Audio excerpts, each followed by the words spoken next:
Welcome to EVTN News. We got a full line of news stories today. We have a Pope Francis airplane interview. We have Pope Benedict XVI's comments in the past on Archbishop Lefebvre, and much more. The world over on EWTN. Um, what would you rather watch? The world over or EVTN News? I don't know. Stay tuned. We'll see. Speaking of EVTN, it's named after Archbishop Vigano, Eternal Vigano Television Network, and the website that publishes Archbishop Vigano's speeches and video was taken down. It was called The Eye of the Needle, so that's an interesting thought. And Vigano recently released a letter, and he's been releasing a lot of letters, but this one said, uh, "I'm I don't know if I am actually allowed to read this, but we'll see." He says, "We see therefore that we have an elite of criminals gathered together in the World Economic Forum to conceive the Great Reset and in the United Nations to implement the Agenda 2030, who have decided to decimate the population of the planet through some scenarios described in detail. They destroy national economies, cause poverty and unemployment, create discrimination and violations of fundamental rights with the sole purpose of controlling survivors, tracing their movements, modifying their lives, deciding their thinking, and establishing their health regime. This work includes the collaboration of rulers, public officials, doctors, magistrates, law enforcement agencies, the media, and, as if that weren't enough, even religious leaders." I wonder which religious leaders he's referring to. Okay, moving on. There was Bishop Marian Eleganti, former bishop of Chur, former auxiliary bishop of Chur, Switzerland. He released a letter here on LifeSite News, and as always, you can see all my sources in the description. He said the church must stop subjecting access to her sacraments to secular criteria that are alien to her and exclude believers accordingly. She must not accept that many believers remain outside the door through quite arbitrary political measures while Christ calls them all to himself in the churches. The church cannot negotiate with the state about conditions of admission to her sacraments and then rigorously enforce the corresponding controls at the church portals in her name. She is a minister of salvation, not a health policeman. Believers can decide for themselves where they go and how they protect themselves. So, back-to-back bishops that have strong statements, and unfortunately, both of them are former bishops, not current. They're retired. They no longer have any jurisdiction. Well, an auxiliary bishop would never have jurisdiction in the first place, but it's why can we not find good bishops in our churches today? That's a good question. Retired Bishop Henry Gracita. I don't know. Bishop Gracita. He is a good bishop as well, but he's 98. I don't know. It's disappointing that the bishops that are speaking the strongest in favor of the Catholic faith are the ones who are retired, and really they're kind of out of it at this point. We can't expect a 98-year-old to fight this fight for us. Moving on, a new survey released this month suggests a more pessimistic view of the Catholic Church among U.S. priests today as compared to 2002, as well as an increasing perception of more theologically conservative or orthodox young priests as compared to their older counterparts. In the latest cohort of priests ordained in 2010 or later, only 20% approved strongly of Pope Francis. Nearly half, 49.8%, disapprove, whether somewhat or strongly, the researchers found. Wow, that's a pretty strong statistic. Almost half of them disapprove of Pope Francis, the poll of priests. They have a more pessimistic view of the Catholic Church. Well, I can see why. With the virus church and the rejection, many clergy reject the doctrines of the Catholic faith. And then more theologically conservative Orthodox young priests, yes, that's certainly the case, and that's paints a very optimistic picture of the future. But they have a pessimistic view of the Catholic Church. They're a more pessimistic view. Okay, Cardinal Parolin had a jab message. Cardinal Parolin, I mean, is he gonna get in trouble for this London property deal? I don't know. Maybe he'll be dragged into it. Who knows? He says, it seems to me the message is clear and well known in regards to Pope Francis on the jab. He said, there's no need to repeat it. It is what the Holy Father has always said. I believe that is what it is, a responsible freedom. Many call for freedom, but freedom without responsibility is empty. Indeed, it becomes slavery.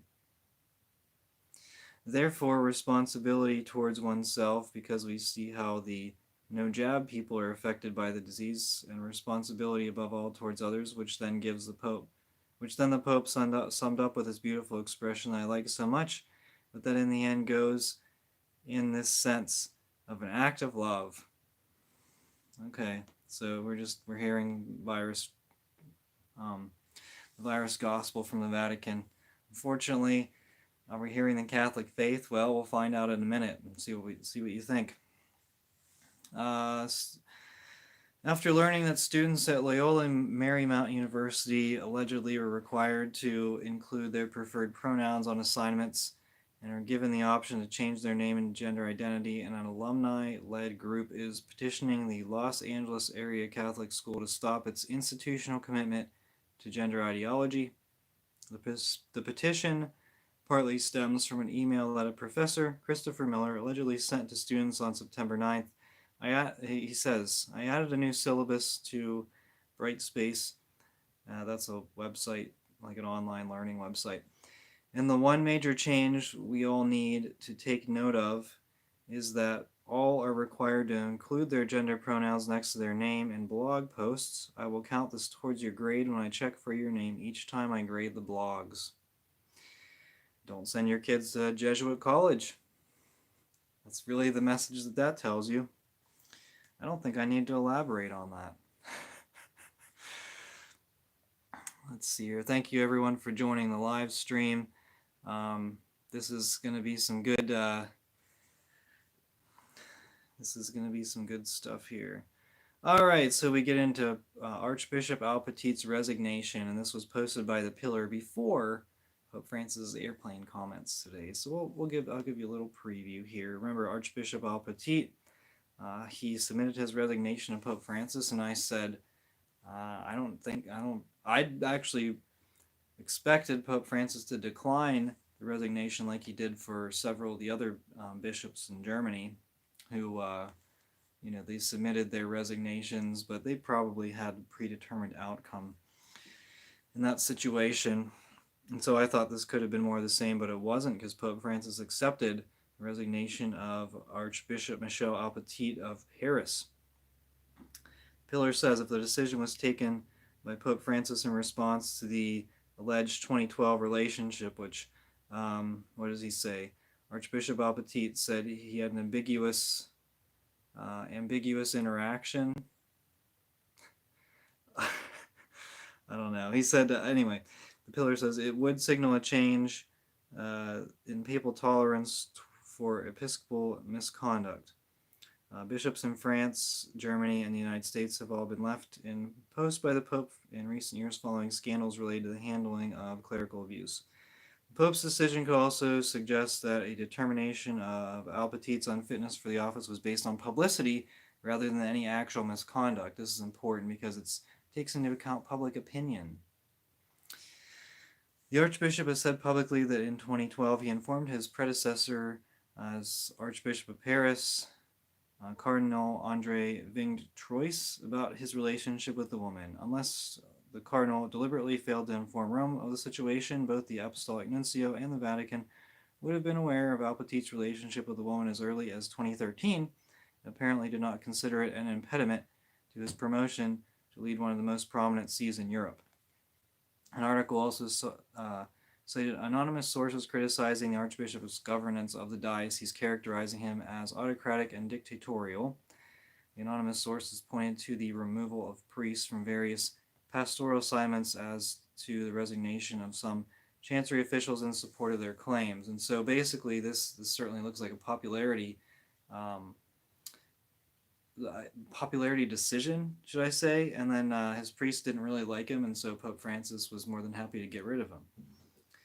Now, there was an airplane interview today, and as we know, in airplane interviews with Pope Francis, he says things that are, well, he says things normally, not on airplanes. He says things on land that are very controversial and very questionable, and takes it to the next level in the airplane. I mean, you're in the air, and so you're above ground, and so it takes a heightened uh, sense of ambiguity, I guess is what you'd say. And so Pope Francis, he had some very bizarre comments here. He said, "We pretend to say my bishop is a saint. The gossip grows, grows, grows, and takes away the reputation of the person. He will not be able to speak because he has lost the reputation, and this is an injustice, and that is why I accepted Alpetit's resignation, not on the altar of truth, but on the altar of hypocrisy." Okay, so that's ambiguous. Is Pope Francis calling himself a hypocrite? I mean, it's... I don't know. That was very weird. Discussing Alpetit's case, Pope Francis said, "I wonder what he did that was so serious that he had to resign. What did he do? If we don't know the accusation, we cannot condemn." The Pope said that Alpetit was accused of a fault against the Sixth Commandment of small caresses and massages that he gave to the secretary. Francis added that this is a sin, but it is not one of the most serious sins, because the sins of the flesh are not the most serious. Okay, so this is what Pope Francis actually said. How can you justify? How can anyone stand up for him? Was it a translation error? Because that's what a lot of people make excuses about. This is terrible. I mean, this is bad. We know that Pope Francis has this idea because he talked to a group of Jesuits about how like the new traditional priests, they have a fixation on the Sixth Commandment, and they're very rigid, and so this is what he's talking about. So let's see here. What did he do? If we know, what did he do that was so serious that he had to resign? But yeah, the sins of the flesh are not the most serious sins. That's bad, especially coming from any kind of religious figure in the Catholic Church, any kind of member of the hierarchy of the Catholic Church. This is real. This is not good, and I don't know. That's all I can say about that. Common sense in Canada, for once. Believe it or not, pastors in the Archdiocese of Vancouver should add additional masses and avoid dividing parishioners over provincial mass restrictions, Archbishop J. Michael Miller said Thursday following the British Columbia government's latest restrictions on public worship. He said, "In our local church, we must avoid any attempt to establish a segregated or divisive system for mass attendance.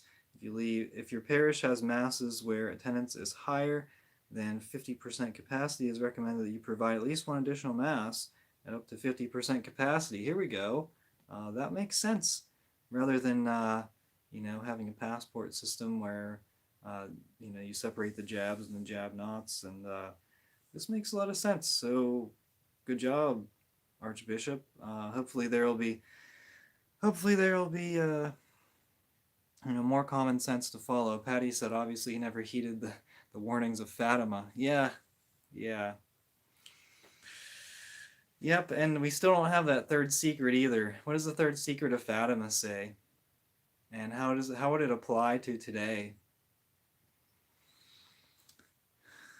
Going back to Pope Francis. Videotapes of interrogations with a key witness in the ongoing Vatican financial trial have been leaked to an Italian newspaper. Monsignor Alberto Perlasca, former official at the Secretariat of State who was once considered a suspect in the finance investigations but has not been charged after volunteering information to investigators during extensive questioning in 2020 and 2021. In one clip, Monsignor Perlasca can be seen sitting behind a table in front of a wall of guns. He claims that he was distanced from the London deal by Archbishop Edgar Peña-Parra, the substitute of the Secretary of State, because everyone knew I was reporting for one of those men. Asked why he was distanced from the deal, Monsignor Perlasca can be seen pointing upward while he says, because the indication was from above was to deal. Another voice can be heard interjecting, the indication was from the Holy Father, to which Perlasca replies, sure. So it seems that Monsignor Alberto Perlasca, who was who was very much on the inside of this fraudulent London property deal, seems to be saying that it was directed specifically by Pope Francis. So that's not good. And here we get to the big story of EVTN News. Pope Benedict XVI speaks about Archbishop Lefebvre. Now, this was in the summer of 2003. Oh, and he wasn't Pope Benedict. He was Cardinal Ratzinger at the time, before he was elected Pope. He reportedly told two priests in a private audience that he considered Archbishop Lefebvre, the founder of the SSPX, to be the most important bishop of the 20th century. In regard to the universal church, he said there were 3 points here. He said, it is hard to see what the church owes to Archbishop Lefebvre, not just for his African period, but also later for the church as a whole. Remember, Archbishop Lefebvre served Africa before he founded the SSPX, and he converted a lot of people from Africa, brought the faith to Africa, and he was very influential in the church. Pope Benedict Ratzinger says, I consider him to be the most important bishop of the 20th century with regard to the universal church. Had the French episcopate at the time shown even a little more Christian charity and fraternity towards Archbishop Lefebvre, things might have taken a different course. From my current point of view, I have to agree with This is Ratzinger Benedict. He said, from my current point of view, I have to agree with Archbishop Lefebvre in retrospect about having his own bishops. Today, after the experience of 15 years of Ecclesia Dei, it is clear that such a work as that of the SSPX cannot simply be handed over to the diocesan bishops. Maybe that's why Pope Benedict was inspired to release Morum Pontificum and take the Latin Mass out of prison and release it to the public. So that's great for him. And let's see, he's more than likely part of the Third Secret himself. Patty says that Pope Francis is more than likely part of the Third Secret of Fatima. Well, it talks about two bishops, or a bishop looking in a mirror, or no, not a bishop, a pope looking in a mirror. So, and that's the released part. The Syro-Malabar liturgy. Liturgy continues to divide India's Syro-Malabar churches. Remember, the Syro-Malabars, I think that's mostly India. There's some in different parts of the world, but a large portion of these Catholics are in India. It's an Eastern Rite. And they recently, redid their liturgy. Not redid it, but kind of consolidated ideas and made it more specific. Returned to tradition. They returned to more of their traditional practices because I guess there were priests in this rite that were facing the people while they said their liturgy. And that wasn't the traditional practice. The traditional practice was a mixture of what we would consider ad orientem in the Roman Rite. And so the liturgy continues to divide India's Syro-Malabar churches. Yesterday, the first Sunday of Advent, so this was written, last week. The first Sunday of Advent, the uniform liturgy was supposed to be used to celebrate the Holy Qurbana, the local Eucharistic rite, following a decision taken at the synod held last August. However, faced with strong resistance by part of the clergy and faithful, Archbishop Anthony Carriil and Archiepiscopal Vicar of Ernakulam and Gamali chose to maintain the status quo. The prelate did so by citing a letter sent from the Congregation of the Oriental Churches authorizing the Archbishop as Metropolitan Vicar to dispense with any decision if he believes this could result in grave consequences for the community. So basically they're like, all right, let's return to the tradition. And then the Vatican's like, well, you know what? You don't have to if you're going to be divisive. Okay, whatever. And you see the video of the Orthodox priest that called Pope Francis a heretic and then he was taken away by police.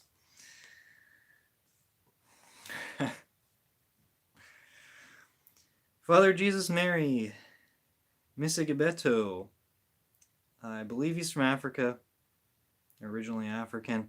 He was originally Opus Dei, and he wrote a letter. He wrote a strong letter in defense of the Catholic faith. Now, he wrote a second open letter, and this was posted on edwardpenton.com. And and here he talks about Catholic tradition and remarried divorcees. And remember, Amoris Laetitia is still very controversial, and this is what he was referring to.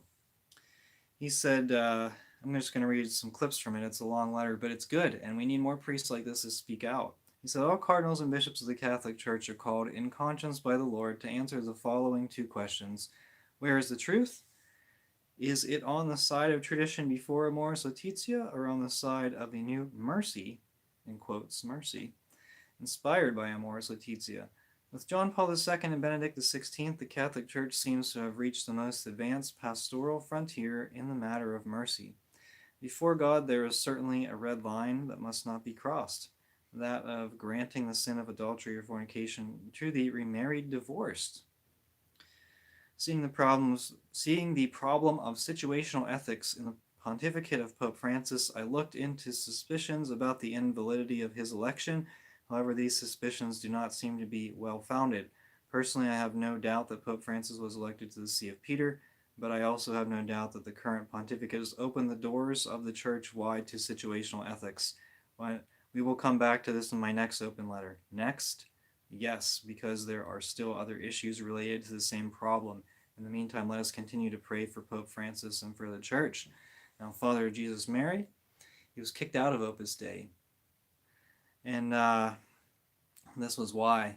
Because he's openly calling out some problems with what Pope Francis is saying. And remember, it was St. Paul that called out St. Peter in was it Galatians? I believe it was the book of Galatians.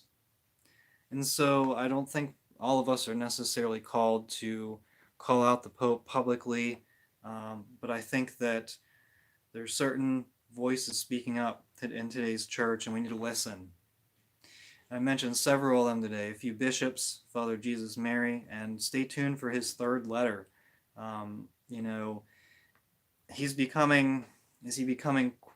He doesn't have the status of, or the profile of Vigano, but any of these voices, I mean, they're very logical. It's just very straightforward. The Catholic faith that we want, because we don't want situational ethics. Okay, so you see, like, and I don't want to necessarily specify and say it's exclusively the Jesuits. I mean, it's many other groups as well. But they say things like, well, this might not be a sin. Kind of like Father James Martin. He's a good example. He says, well, there can be LMNOP people that have loving relationships. Okay, is it a sin? Probably. But they try to legitimize all these sins because, I don't know. we can speculate on what we think. And then talking about the sixth commandment, I said that was all I was going to say about it, but I'm going to say more. Talking about the sins of the flesh are not the most serious. I don't know. I mean, I do know.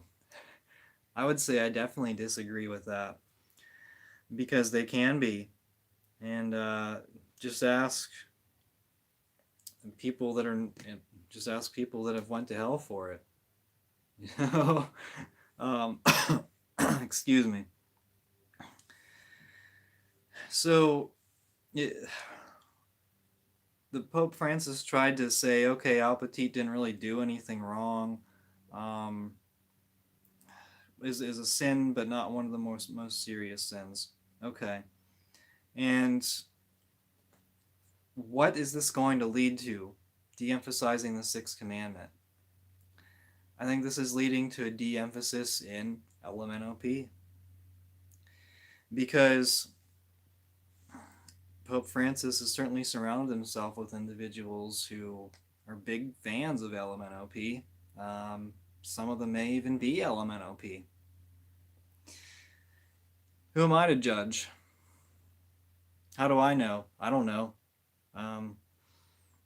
But at the end of the day, though, I think the sixth commandment is important. And if you see our culture in the last, say, 100 years, 50 years, 30 years, 20 years, it's really started to tolerate sins against the sixth commandment. And how much better off are we as a society now? How much better is the Catholic hierarchy? And the sins of the sixth commandment, against the sixth commandment, that's why Catholic churches are paying out mega millions. Mega millions sounds like a lottery, right? But that's why the Catholic churches are paying out so much in claims, in lawsuits, because of sins against the sixth commandment. And Pope Francis says it's not serious. That's bad. That's really bad. All right. I'm glad everyone joined me on the live stream. Thank you, everyone. No doubt. Okay. There's no doubt under Archbishop Lefebvre, Catholicism spread in the African nations, and his alleged disobedience is bunk, but his establishing the SSPX was instrumental in maintaining the traditional Mass today. And Pope Benedict seems to recognize that. And I think I'm going to say more about that on a future live stream. But I really think that, is the Latin Mass guided by the Holy Ghost? I think it is. And I think, do the cardinals and do the bishops and do the priests today listen to the Holy Ghost? Some of them do. And that's good. Maybe some of them don't. I don't know. That's up to them to decide what they want to do. Maybe this is a way to cut down on damages. I don't know. I don't know the future. But what I do know is that EVTN News is bringing you the breaking news of the week. We're giving you a good recap here, and I have had feedback. Everyone, a lot of people do appreciate these stories that I share with them, and obviously, I really like to promote an informed laity. And because of that, I post all my links in the description, and so I'm going to give my opinions. I'm going to read clips from the links, and I'm going to give my opinions. And if you want to form your own opinions, go ahead and read the articles yourselves and decide for yourself what you think. I can't tell you how to think, and I know that many of you may be better versed in the Catholic faith than I am. So if you are, make your own decisions. And this is just a way to organize news of the week. And it may not be talked about publicly. I'm not really, I try not to really get into gossip a whole lot. That's not good. But there are definitely things I can talk about on this channel that parts of the trad media will not. And that's just how it is. Whenever I don't really comment a whole lot on all of the infighting among the trad media. Sometimes it happens. And sometimes it's not worth talking about. But a lot of these things are worth talking about, especially priests like Father Jesus Mary and bishops like Vigano and the other Bishop Eleganti from Switzerland. These guys, there is faith in the Catholic hierarchy, and it's in these guys, and this is what we need to watch. This is what we need to follow. And that's it. Thank you so much for watching. This has been EVTN News. We are the laity, and we will not be silent.